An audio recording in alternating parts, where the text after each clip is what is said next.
Bonjour, je suis Sandrine Montero, thérapeute de couple et guide en développement personnel.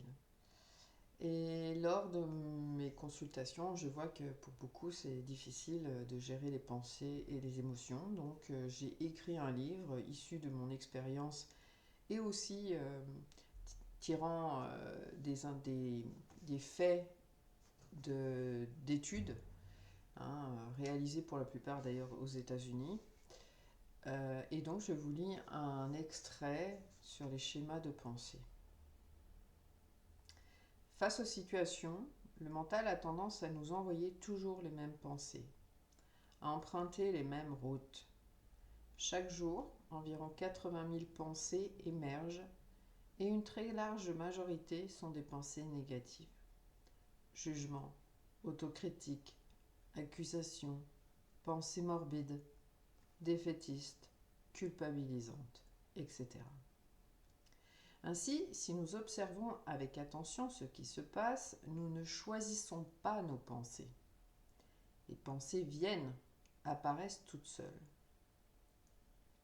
Quand elles ne proviennent pas de nos conditionnements inconscients, elles peuvent émerger de nos apprentissages, quand nous réalisons un calcul mental ou préparons un repas, par exemple, de notre intuition, de notre cœur, de notre mental supérieur, de notre conscience, ou la partie, si vous voulez, la plus sachante de notre être, de notre âme, ou selon vos croyances, de votre guide intérieur, du souffle de vie, etc.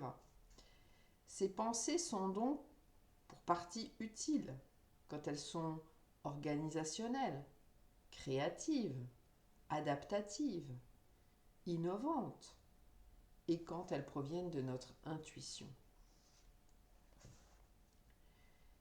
Ces pensées sont pour partie perturbantes et récurrentes.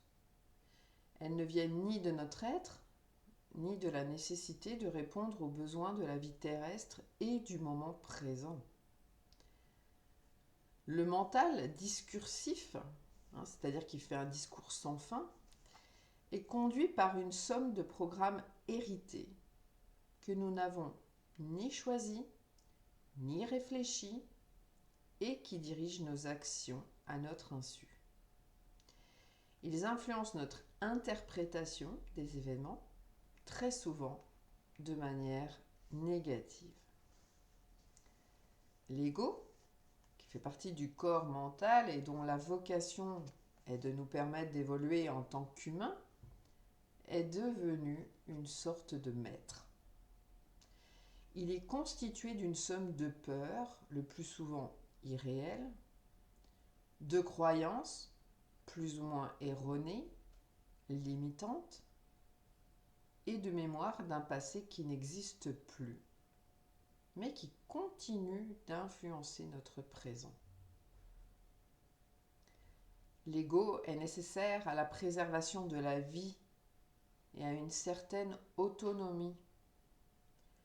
L'ego utile est conscient que l'autre peut avoir des intentions différentes des siennes et peut donc détecter un comportement manipulateur.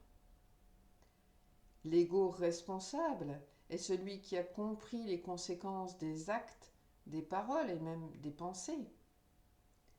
C'est celui qui sait que personne ne va payer mes factures si je ne le fais pas moi-même ou ne demande pas à quelqu'un de le faire pour moi. Si j'insulte un policier, il y a de fortes probabilités que je sois arrêtée ou verbalisée. Est-ce que j'ai envie de vivre les conséquences d'insulter un policier? Non. L'ego protecteur, c'est celui qui a compris que l'eau bouillante doit être manipulée avec précaution. Pour vivre en société, l'ego identité a eu besoin de fabriquer une image. Cela commence par le nom, le prénom, la façon dont les autres nous qualifient. Tu es jolie, ou tu es laide, ou banale, ou originale. Ton caractère est comme ceci ou cela.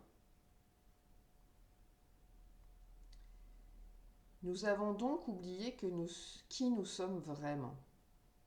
nous avons aussi oublié que nous sommes tous reliés à tout ce qui existe. La physique quantique a apporté un éclairage nouveau sur nos croyances antérieures.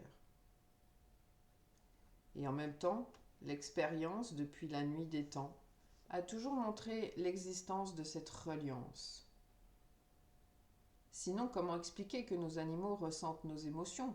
Comment expliquer le soulagement ressenti par l'action d'un soin à distance?